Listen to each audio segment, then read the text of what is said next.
वतन वतन मेरे आबाद रहे तू, मैं जहाँ रहूं जहाँ मैं याद रहे तू। आप सभी लोगों को स्वतंत्रता दिवस की हार्दिक शुभकामनाएं। आज इस मौके पर हम राष्ट्रीय प्रतीक जो टॉपिक है हमारा उससे रिलेटेड क्वेश्चंस देखेंगे और टॉपिक को समझने की कोशिश करेंगे। बहुत ही स्मॉल टॉपिक है और जल्दी ही कवर हो जाएगा। ठीक है, चलिए हम देखते हैं इसमें हम टॉपिक में क्या देखेंगे। सबसे पहले हमारे राष्ट्रीय प्रतीक। ठीक है, राष्ट्रीय प्रतीक में पहले नंबर पे आता है हमारा झंडा, भारतीय फ्लैग। ठीक है, हम सभी जानते हैं हमारा फ्लैग 3 कलर में है, तिरंगा जिसे बोलते हैं। इसकी लंबाई जो है और चौड़ाई जो है उसमें अनुपात जो है वो 3:2 का है, 3:2 का रेशियो है। अगर लंबाई मान लीजिए आपने 9 मीटर रख ली तो आपको चौड़ाई उसकी 6 मीटर रखनी पड़ेगी, यानी जो इनका रेशियो होना चाहिए वो 3:2 होना चाहिए। ठीक है, इसके बाद हम देखते हैं कि भाई इसमें 3 कलर हैं।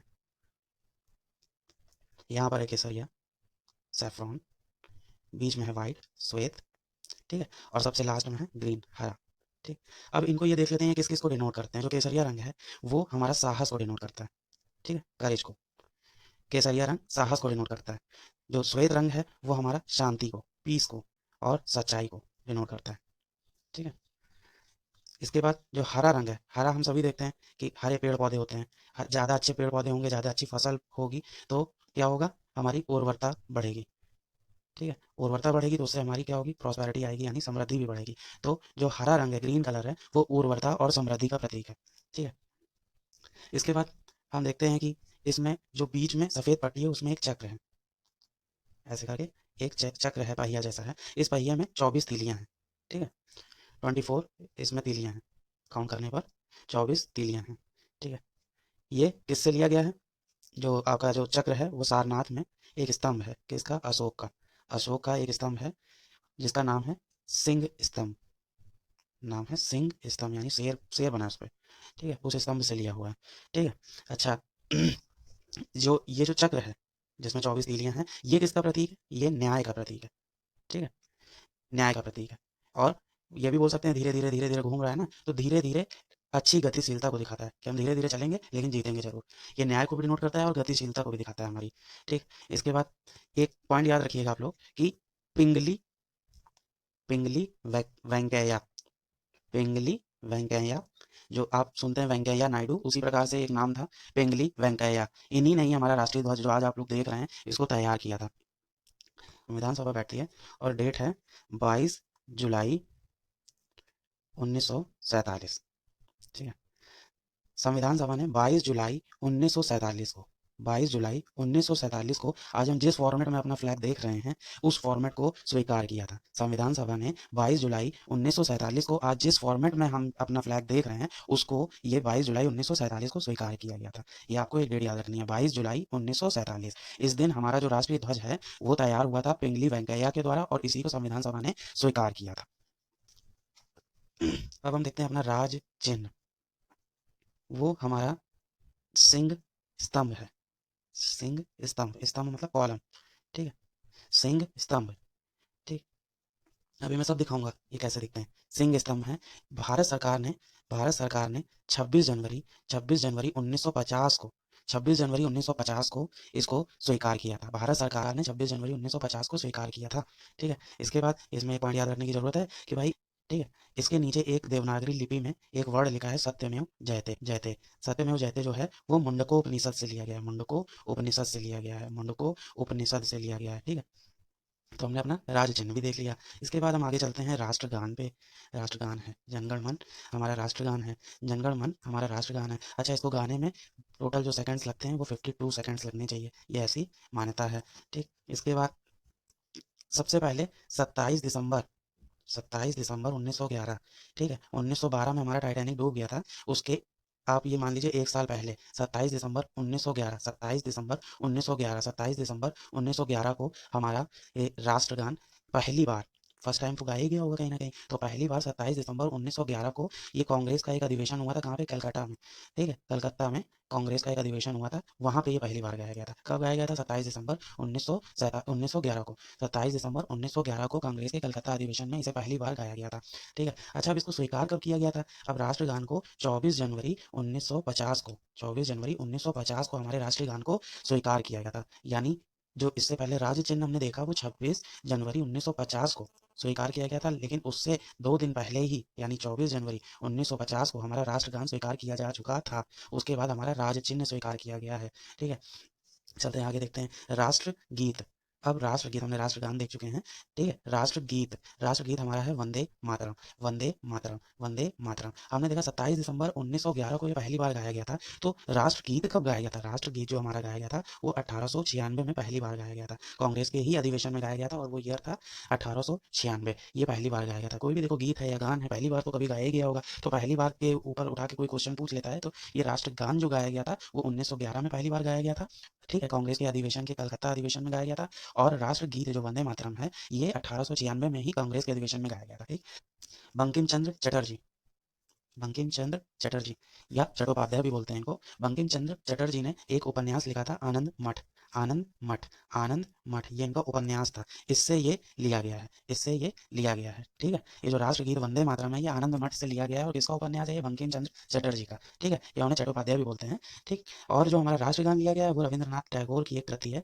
ठीक है, रविंद्रनाथ टैगोर इनकी एक कृति है जो नाम है जिसका गीतांजलि, गीतांजलि, गीतांजलि। ठीक है, इस गीतांजलि से ये राष्ट्रगान हमारा लिया गया है और आनंद मठ से हमारा राष्ट्रगीत लिया गया है। ठीक है, अब हम देखते हैं हमारा राष्ट्रीय कैलेंडर कौन सा है। हम देखिए ग्रेगोरियन कैलेंडर भी मानते हैं। ठीक है, लेकिन लेकिन जो हमारा राष्ट्रीय कैलेंडर है, ठीक है, वो है शक संवत, शक संवत। ये हमारा राष्ट्रीय कैलेंडर है। ठीक है, विक्रम संवत नहीं, शक संवत जो है ये हमारा राष्ट्रीय कैलेंडर है। शक संवत हमारा राष्ट्रीय कैलेंडर है। ठीक है, इसको 22 मार्च 1957 में, 22 मार्च 1957 में, 50 में नहीं, 22 मार्च 1957 में स्वीकार किया गया था। ठीक है, ये क्या है? हमारा राष्ट्रीय कैलेंडर है शक संवत। देखिए 2 संवत हैं, एक है शक संवत, एक है विक्रम संवत। ठीक है, दोनों में जो महीनों के नाम है वो बिल्कुल सेम है। शक संवत का पहला महीना जो है वो है चैत्र और आखिरी महीना जो है वो है फागुन। ठीक है, सेम विक्रम संवत में भी चैत्र पहला महीना है, फागुन आखिरी महीना है, कंफ्यूज मत होइएगा। ठीक है, शक संवत जो है वो उसकी जो शुरुआत हुई थी वो हुई थी 78 ईस्वी में। ठीक है, और जो विक्रम संवत है उसकी हुई थी 57 ईसा पूर्व। ठीक है, यानी ये जो है ये नया है, ये ईस्वी में बना है ना, 78 ईस्वी में, और ये है 57 ईसा पूर्व में। और जो शक संवत जो है हमारा ये कौन है? इसके जो कुषाण जानते हैं आप? कुषाण लोग हिस्ट्री में आपने पढ़ा होगा। कुषाण जो है उसमें कनिष्क थे। ठीक है, राजा कनिष्क, इनकी इन्होंने ये कैलेंडर बनाया था। इन्होंने जब अपना राज्यारोहण किया था उसी की याद में इन्होंने शक संवत का उद्घाटन किया था। और विक्रम संवत जो है वो राजा विक्रम थे एक, जिन्होंने विक्रमादित्य की उपाधि ली थी। ठीक है, उपाधि है विक्रमादित्य, नाम नहीं है। ये विक्रमादित्य उपाधि ली थी इसलिए इनको राजा विक्रमादित्य बोलते हैं। वैसे नाम इनका राजा विक्रम था मालवा में। ये इन्होंने विक्रम संवत की स्टार्टिंग की थी। विक्रम संवत जो है वो 57 ईसा पूर्व है, पहले का है। ठीक है, और जो शक संवत है वो 78 ईस्वी का है, 78 ईस्वी का है, 78 ईस्वी का है। ये बिल्कुल याद रखने वाली बातें हैं। ठीक है, पहला महीना है चैत्र, आखिरी महीना है फागुन, पहला महीना है चैत्र, आखिरी महीना है फागुन। ठीक है, हम ग्रेगोरियन कैलेंडर को भी मानते हैं साथ ही साथ। ठीक है, ये मत भूलिएगा। अब एक पॉइंट ये याद रखिएगा कि सामान्यतः जो चैत्र महीना स्टार्ट होता है वो 22 मार्च से होता है, क्योंकि हमने इसको स्वीकार किया था 22 मार्च 1957 से। तो पहला जो जनवरी महीना है स्वीकार करने, सामान्यतः जो चैत्र माह की शुरुआत मानी जाती है वो 22 मार्च से मानी जाती है। 22 मार्च से मानी जाती है, 22 मार्च से मानी जाती है। ठीक है, 22 मार्च से इसकी शुरुआत मानी जाती है। और दो टाइप के वर्ष होते हैं, एक साधारण वर्ष होता है जिसमें 365 दिन, एक साथ एक लीप वर्ष होता है जिसमें फरवरी एक दिन बढ़ जाती है और हमारे जो साल में दिनों की संख्या हो जाती है 366। इसको लीप ईयर या हिंदी में अधिवर्ष बोलते हैं। ठीक है, अगर साधारण वर्ष है तो चैत्र की शुरुआत 22 मार्च में होगी।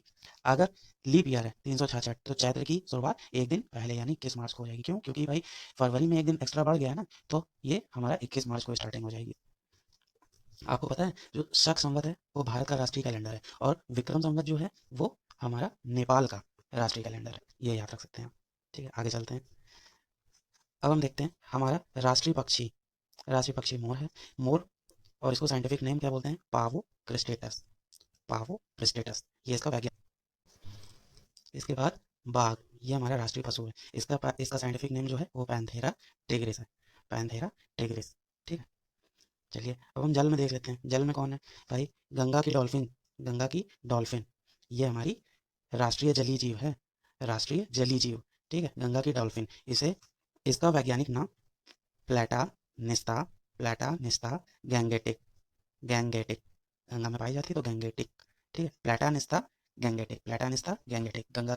वर्ष 2008 में गंगा को राष्ट्रीय नदी घोषित किया गया था। गंगा को राष्ट्रीय नदी घोषित किया गया था। एक ये आप पॉइंट याद रख सकते हैं। वर्ष 2008 में राष्ट्रीय नदी घोषित किया था किसको?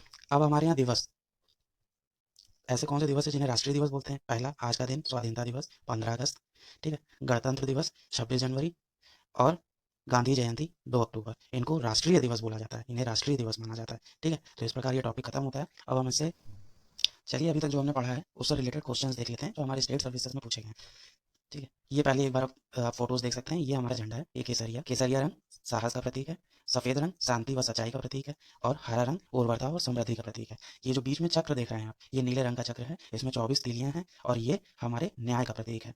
और ये इसका अनुपात जो है वो 3:2 है, ठीक है। जो लंबाई होगी वो 3 होगी, चौड़ाई होगी वो 2 होगी, ठीक है। इसी के रेशियो के हिसाब से हमें इसके झंडे का आकार अपने रखना है। हमारा झंडा जो था वो सबसे पहले किसने बनाया था? पिंगली वेंकैया जी ने। ये ये हमारा राज्य चिन्ह है। ये आप 4 शेर इसमें हैं, ठीक है। इसमें देखिए आपके राइट साइड में जो एक बैल दिखेगा, बीच में चक्र दिखाई देगा, और लेफ्ट साइड में घोड़ा दिखाई देगा। नीचे देवनागरी लिपि में सत्यमेव जयते लिखा हुआ है, ठीक है। ये का स्तंभ सारनाथ के म्यूजियम में रखा हुआ है। इसमें जो ऊपर का पार्ट था इसका, इसको अलग निकाल कर म्यूजियम में रखा गया, और अभी ये सिर्फ ये पिलर वहां पर खड़ा हुआ है। ये इसी पिलर के ऊपर ये पोर्शन रखा हुआ था, जिसको निकालकर अभी सारनाथ के म्यूजियम में रखा गया। सारनाथ जो कि उत्तर प्रदेश में स्थित है। ये हम देख सकते हैं, ये बंकिम चंद्र चट्टोपाध्याय की आनंद मठ, इसी से हमारा राष्ट्रीय गीत लिया गया है। ये बंकिम चंद्र चट्टोपाध्याय की फोटो देख सकते हैं आप, ठीक है। ये हमारे रविंद्रनाथ टैगोर जी हैं, इनकी गीतांजलि जो कृति है उसी से हमारा राष्ट्रगान लिया गया है। राष्ट्रगान जनगण मन। आप ये याद रखिएगा, राष्ट्रगान जो है वो 24 जनवरी 1950 को अपनाया गया था। 24 जनवरी 1950 को अपनाया गया था। राज्य चिन्ह उससे 2 दिन बाद 26 जनवरी 1950 को अपनाया गया था, ठीक है। और राष्ट्रगीत भी 1950 में ही अपनाया गया था। ये है हमारी गंगेटिक डॉल्फिन, ठीक है। इसकी फोटो देख सकते हैं आप। चलिए अब हम क्वेश्चन देख लेते हैं। ये 1995 में आईएएस में पूछा गया क्वेश्चन है, ठीक। इसमें देखिए, एक तरफ सूची 1 दे रखा है, एक तरफ सूची 2 दे रखा है, जिसमें ए बी सी डी करके इधर लिस्ट दे रखी है, और 1 2 3 4 5 करके इधर लिस्ट दे रखी है। हमने देखा कि शक संवत जो था हमारा कब स्टार्ट होता था? शक संवत 78 ईस्वी 78 ईस्वी में। तो शक संवत जो है उसका बी का हमारा 3 होना चाहिए। विक्रम संवत हमने देखा 57, इसमें इन्होंने 58 लिख रखा है ईसापुर, लेकिन जो गूगल पे या विकिपीडिया पे आप कहीं देखेंगे तो आपको 57 ही दिखाई देगा। तो इन्होंने 58 दे रखा है, लेकिन हम 58 ही मान लेते हैं। तो विक्रम संवत जो है 58 ईसा पूर्व में, शक संवत जो हमारा है वो 78 ईसा पूर्व में। हमें सिर्फ 2 ही ऑप्शन पता है, बाकी हमें पता नहीं है, गुप्त और कली। अब हम देखते हैं कि ए का विक्रम संवत का हमारा 58 यानी 4 होना चाहिए। तो ए का 4 किस में है? ये सी और डी में है। बाकी के ऊपर के 2 ऑप्शन गलत हो गए, ए और सी और डी में है, ठीक है। अब हम देखते हैं बी का क्या होना चाहिए? बी सक्षमवत है, 3 होना चाहिए, बी का 3 होना चाहिए। अब देखिए सी वाले में बी में 5 दे रखा है, और डी वाले में बी में 3 दे रखा है। तो हमारा ऑप्शन कौन सा सही हो जाएगा? डी ऑप्शन, ठीक है। हमें सिर्फ 2 पता थे, एक विक्रम संवत और शक संवत, बाकी नहीं पता थे। हमने फिर भी इस क्वेश्चन को सॉल्व कर लिया। आगे चलते हैं। किस वर्ष में जनगण मन को भारत के राष्ट्रगान के रूप में अपनाया गया था? आप बताइए, कमेंट कर सकते हैं आप, ठीक है। जनगण मन को जनगण मन को अभी बताया मैंने, 24 जनवरी 1950 को अपनाया गया था। तो इसमें सिर्फ सन पूछा गया, तो 24 जनवरी 1950, ठीक है। इसके बाद देखते हैं, संपूर्ण राष्ट्रगान का वादन यानी गायन काल है 52 सेकंड, 52 सेकंड। ऑप्शन सी सही हो जाएगा, ठीक है। ये पूछा गया झारखंड पीसीएस 2011 में, ठीक।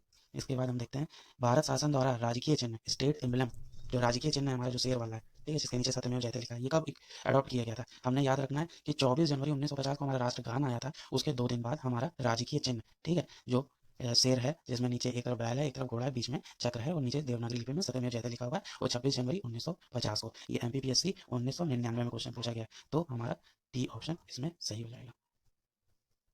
चलते हैं अगले क्वेश्चन की तरफ। भारत का संविधान भारत की संविधान सभा ने राष्ट्रीय ध्वज को सर्वप्रथम कब स्वीकार किया था? राष्ट्रीय ध्वज को कब स्वीकार किया था? 22 जुलाई 1947 को। 22 जुलाई 1947 को स्वीकार किया था। जो फॉर्मेट जो आज हम एक्सेप्ट कर रहे हैं, ये किसने बनाया था? पिंगली वेंकैया जी ने। पिंगली वेंकैया जी ने। नेक्स्ट क्वेश्चन देखते हैं। ये क्वेश्चन जो ऊपर वाला है यूपीपीसीएस 1990 में पूछा गया है, ठीक है। अब ये क्वेश्चन है, ये थोड़ा अच्छा क्वालिटी में दे रखा है। निम्नलिखित कथनों पर विचार कीजिए। 3 कथन दे रखे हैं, नीचे ऑप्शन बना रखा है, 2004 में पूछा गया। भारत की संविधान सभा ने राष्ट्रीय ध्वज का प्रारूप 22 जुलाई 1947 को अपनाया था। हम देख चुके हैं कि 22 जुलाई 1947 को राष्ट्रीय ध्वज अपनाया गया था, हमारा झंडा अपनाया गया था, ठीक है। तो ये ऑप्शन सही हो जाएगा, ठीक है। इसमें सही पूछ रहा है, एक फर्स्ट ऑप्शन सही सही होगा, ठीक है। उसके बाद दूसरा दिखा है, राष्ट्रीय ध्वज के बीच चक्र में 24 तीलियां, अरे 21 तीलियां दिख रखा है इन्होंने, तो हमारा ये ऑप्शन गलत हो जाएगा। तो इस हिसाब से हम देखें, अगर हमें ऊपर वाला नहीं भी पता है, सिर्फ हमें ये पता है कि राष्ट्र ध्वज में 24 तीलियां हैं, तो हम 2 ऑप्शन जिसमें जिसमें है वो काट सकते हैं। तो 2 ऑप्शन आप देख लीजिए, 2 ऑप्शन है इसमें इसमें और इसमें, यानी हमें सिर्फ 24 तीलियां अगर पता होता तो तब भी हम ये क्वेश्चन सही करके आ सकते थे, केवल एक। यूपीपीसीएस 2004 में पूछा गया। अच्छा, राष्ट्रीय ध्वज की चौड़ाई और लंबाई का अनुपात कितना है? 3:4। नहीं, चौड़ाई और लंबाई का अनुपात 2:3 हो जाएगा, और लंबाई और चौड़ाई का अनुपात 3:2 होगा। ठीक है, चौड़ाई 2 होगी, लंबाई 3 होगी, तो इसमें चौड़ाई और लंबाई का अनुपात दे रखा है, तो यानी 2:3 होना चाहिए, लेकिन इन्होंने 3:4 लिखा है। चलते हैं आगे, देख लेते हैं। भारत का राष्ट्रीय पशु है, बताइए, बाघ। ठीक है, क्या नाम है इसका? साइंटिफिक नाम है पैंथेरा टिग्रिस। ये उत्तराखंड एलडीए यूडीए 2007 में पूछा गया। इसके बाद, भारत का राष्ट्रीय पुष्प कौन सा है? भारत का राष्ट्रीय पुष्प जो है वो कमल है, राष्ट्रीय पुष्प कमल। ठीक है, ये कब पूछा गया? छत्तीसगढ़ पीसीएस 2005 में। इसके बाद हम आगे देखते हैं, भारत का राष्ट्रीय पक्षी कौन है? ये मोर है। ठीक है, इसके बाद, पावुक स्टेटस इसका साइंटिफिक नेम है, ये भी याद रखना है। उत्तराखंड यूडीए एलडीए 2007 में। भारतीय राष्ट्रीय ध्वज में चक्र किसका प्रतीक है? देखिए, 4 ऑप्शन दे रखे, स्वतंत्रता का, न्याय का, समानता का, भाईचारे का। उत्तराखंड पीसीएस 2005, ये न्याय का प्रतीक है, हम देख चुके हैं, बी ऑप्शन सही हो जाएगा। ठीक है, इसके बाद आगे देखते हैं, भारत के राष्ट्रीय ध्वज में अरों की संख्या है कितने? उसमें अरे अरे मतलब तीलियां, कितनी तीलियां? 24 तीलियां। उत्तराखंड लोअर सब प्री 2010 में पूछा गया। ठीक है, तो इसमें 24 तीलियां, ऑप्शन सही होगा। इसके बाद हमें लास्ट एक क्वेश्चन देखना है, राष्ट्रीय पंचांग के संबंध में कौन सा से कथन सही है? पहला दे रखा है, भारतीय राष्ट्रीय पंचांग विक्रम संवत पर आधारित है। आप बताइए, हमारा जो भारतीय राष्ट्रीय पंचांग है वो विक्रम संवत पर आधारित है 57 वाला है? नहीं, हम 57 ईसा पूर्व वाला नहीं, 78 ईस्वी वाला मानते हैं, जो कि शक संवत है, तो एक ऑप्शन तो गलत हो जाएगा। चलिए हम सेकंड ऑप्शन ले लेते हैं, राष्ट्रीय पंचांग को जनवरी 26 1950 से अपनाया गया था। नहीं, राष्ट्रीय पंचांग को तो 22 मार्च 1957 को अपनाया गया था। 22 मार्च से ही तो हमारा पहला महीना स्टार्ट होता है, जिसका नाम है चैत्र। तो हमारा इसमें कौन सा ऑप्शन गलत हो जाएगा? तो हमारा इसमें कौन सा ऑप्शन सही हो जाएगा? ऑप्शन डी, ना तो एक ना ही दो। अब ये देख लीजिए किस सन में पूछा गया, यूपीपीसीएस 2019 में पूछा गया। ये क्वेश्चन थोड़ा अच्छी क्वालिटी का रहा। ठीक है, कि भारतीय राष्ट्रीय पंचांग विक्रम संवत है? नहीं, शक संवत है, शक संवत है, शक संवत है। ये कुषाण कनिष्क, कुषाण कनिष्क, कनिष्क याद रखना है, 78 ईस्वी में। ये 78 ईस्वी ये नया है, इसीलिए इसको जल्दी अपनाया गया। ठीक है, 78 ईस्वी जो है ये लेटेस्ट है, और 57 ईसा पूर्व इस 78 ईस्वी से भी पहले का है। ठीक है, तो ये 78 जो ईस्वी है ये कुषाण राजा कनिष्क से संबंधित है, और जो 57 ईसा पूर्व है वो राजा विक्रम या फिर राजा विक्रमादित्य से संबंधित है। उसने विक्रमादित्य उपाधि धारण की थी। तो इस प्रकार हमारा राष्ट्रीय प्रतीक जो है उससे रिलेटेड छोटा सा टॉपिक कंप्लीट हो गया। अभी ये सिर्फ बेसिक लेवल पे चल रहा है, अभी हम और थोड़ा अपना लेवल हार्ड करते जाएंगे, और बड़े बड़े जो क्वेश्चन आईएएस में भी पूछे गए हैं उनको भी हम इसमें ऐड करते जाएंगे। तो देखने के लिए धन्यवाद, थैंक यू सो मच। अगर अच्छा लगे